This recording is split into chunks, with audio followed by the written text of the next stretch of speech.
السلام علیکم عزیز طلبہ، آج ہم ایک افسانہ پڑھیں گے، حاجرہ مسرور کا لکھا ہوا ملمہ۔ افسانہ سے قبل ہم حاجرہ مسرور کا مختصر سا تعارف کروائیں گے کہ وہ کون ہے۔ حاجرہ مسرور 1929 میں پیدا ہوئی، 2012 میں فوت ہو گئی۔ حاجرہ مسرور لکھنؤ میں پیدا ہوئی۔ ان کے والد ڈاکٹر تحور علی خان سرکاری ملازم تھے۔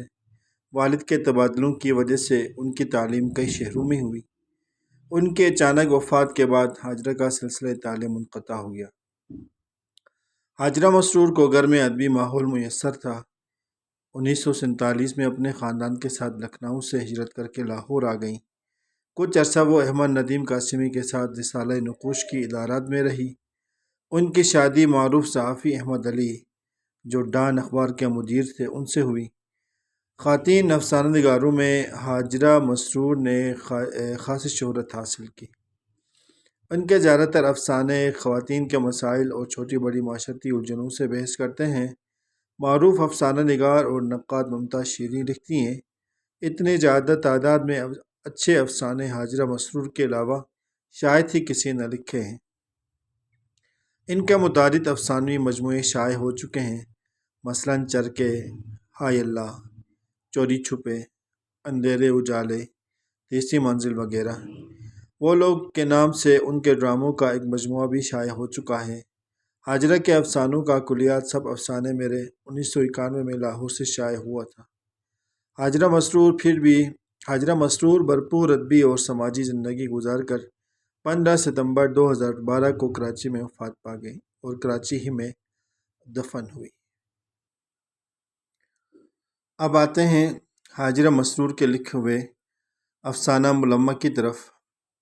ملمہ کی بلند خوانی کرنے سے قبل میں بتا دوں اس افسانے کا مرکزی خیال۔ تو معاشرہ میں انسانوں کے 3 طبقے ہیں۔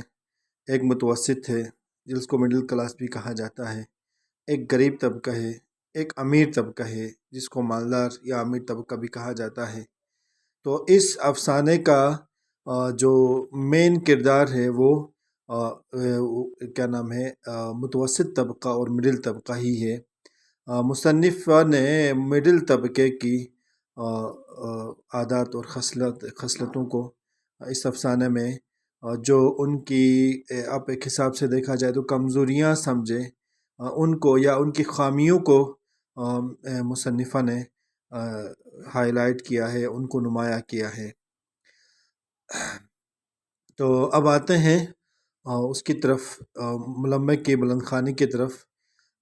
وہ ریلوے ٹکٹ گھر کے سامنے سیاہ ریشمی برقع میں لپٹی کھڑی تھی، پلٹی ہوئی نگاہیں، کچھ متعجب سی نگاہیں۔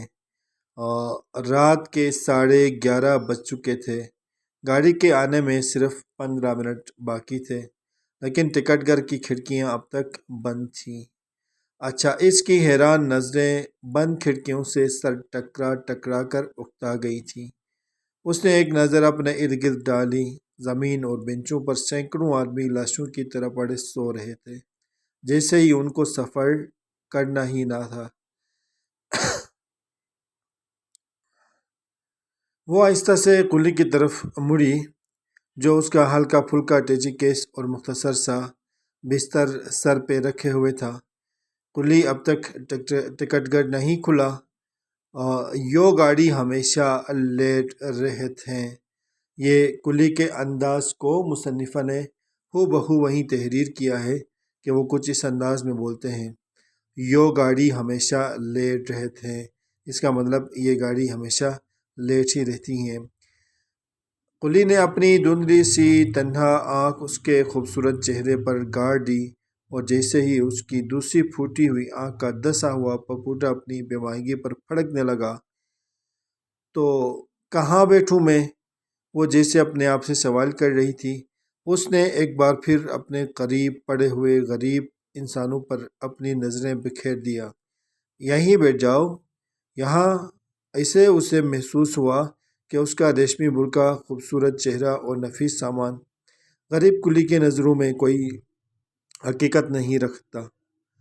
یہ سوچ کر اس کا دل بیٹھنے لگا اور وہ خاموشی سے نیم تاریک سی کالی کلوٹی، آدھی تاریک آدھی روشن نیم تاریک سی کالی کلوٹی سڑک کی طرف دیکھنے لگی، جس پر ایک کا دکا چرخ چوں کرتے ہوئے یکے کی میلی چمنیوں والے بتیوں سے ایک کثیف سی روشنی نکل کر سڑک پر رینگ رہی تھی۔ ایک کا دکا مطلب کوئی کوئی اور کثیف کہتے ہیں کیا کہتے ہیں اس کو، جس پر گرد اڑا ہوا ہو، جس پر گرد اڑا ہوا ہو، گندا بھی ہم کہہ سکتے ہیں، لیکن جس پر گرد اڑا ہوا ہو کثیف سی روشنی سے نکل کر سر پر رینگ رہی تھی۔ اس کا خیال فوراً ہی اپنی موجودہ حالت کی طرف دوڑ گیا۔ میں کیا ہوں اس وقت؟ دیکھنے والوں کی نظر میں یقیناً کوئی امیر کبیر آزاد خیال لڑکی، در حقیقت ایک مٹے ہوئے خاندان کی قابل لیکن پریشان حال لڑکی، بالکل یکے کی دھندلی لالٹین۔ رکھ دیے تھے سامان اسی جگہ، یہ کلی کے الفاظ ہیں جو کہ مصنفہ نے ہو بہو دہرائے ہیں۔ نہیں، میں یہاں نہیں بیٹھوں گی، اس نے کسی قدر غصے سے کہا، پھر اندھیرے میں گھورنے لگی۔ اندھیری سڑک پر کرارے بوٹوں کی چرر پیدا ہوئی اور ایک سایہ لرزتا ہوا بڑھنے لگا۔ آخر اسٹیشن کی تیز روشنی میں اس نے دیکھا کہ ایک قبول صورت نوجوان ٹائی کی گرہ کستا ہوا اس پر ایک چبھتی ہوئی نظر ڈالتا ٹکٹ گھر کے پیچھے نکل گیا۔ قبول صورت کا مطلب معقول جسم و صورت، مناسب جسم و صورت کا آدمی، جس کو آج کی زبان میں سمارٹ کہیں یا ہینڈسم کہا جاتا ہے۔ لڑکے کے کھلے ہوئے لب سکڑ گئے۔ ہوگا کوئی امیر زادہ، بھلا وہ تھرڈ کلاس کا ٹکٹ لینے کیوں آئے گا؟ پھر ہم سامان رکھ کے جائے تھے۔ کلی لڑکی کی خاموشی سے جنجلا کر بولا۔ غصہ آ گیا اس کو۔ غصے میں اس نے کہا، پھر ہم سامان نہیں رکھ کے چھوڑ جاتے؟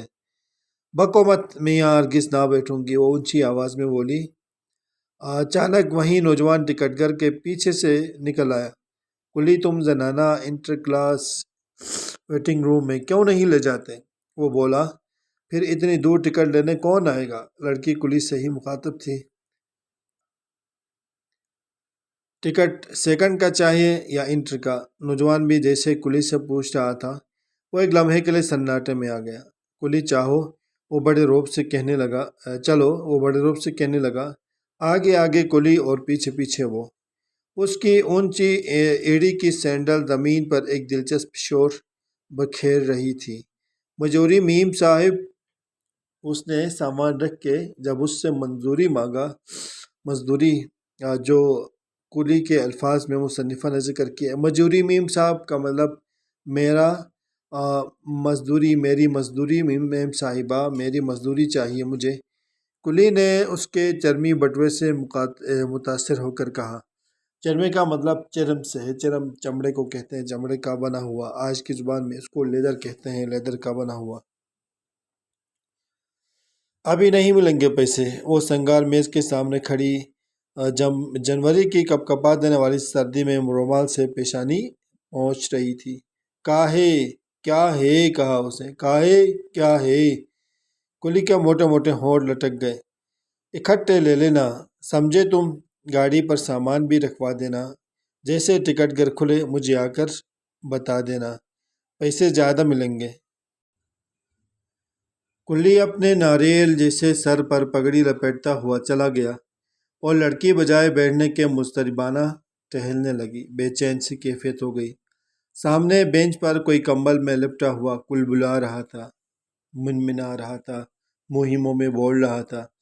عجیب مصیبت ہے، وہ دل ہی دل میں کہنے لگی۔ یہ کمبخت مرد بھی ہر موقع پر آ جاتے ہیں اچانک سے، کچھ نہیں تو سیکنڈ اور انٹر کا شوشہ ہی چھوڑ دیا۔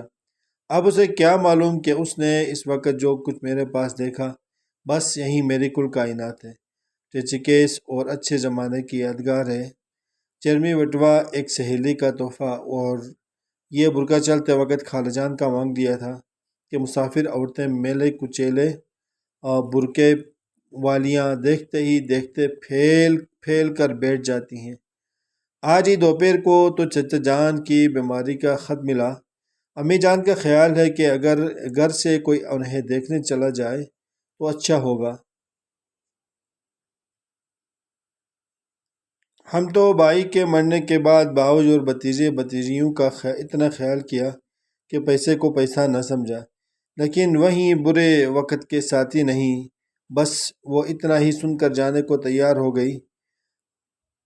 امی جان نے جب جانے کا کب سے 3 روپے جوڑ کر رکھے تھے، 3 روپے جوڑ کر رکھے تھے، سو نکال کر دے دیا۔ تم عقیل کو ساتھ لے کر چلی جاؤ، اور ساتھ میں یہ بھی کہا، عقیل بچہ ہی صحیح لیکن ہے تو لڑکا۔ بس یہی ان کی بات تو مجھے زہر معلوم ہوتی ہے۔ لڑکیوں کو کیا سمجھتی ہیں؟ میں نے ان سے پوچھا، میں کیا کوئی لڈو پیڑا ہوں جو کھا لے گا اور عقیل کو دیکھ کر ڈر کے مارے اگل دے گا؟ آخر سلمیٰ اور رضیہ بھی تو لڑکیاں ہیں، کیسے مزے میں تنہا سفر کرتی ہیں۔ اس پر انہوں نے کہا کہ بھیا وہ چیز بڑے آدمی کی لڑکیاں ہیں۔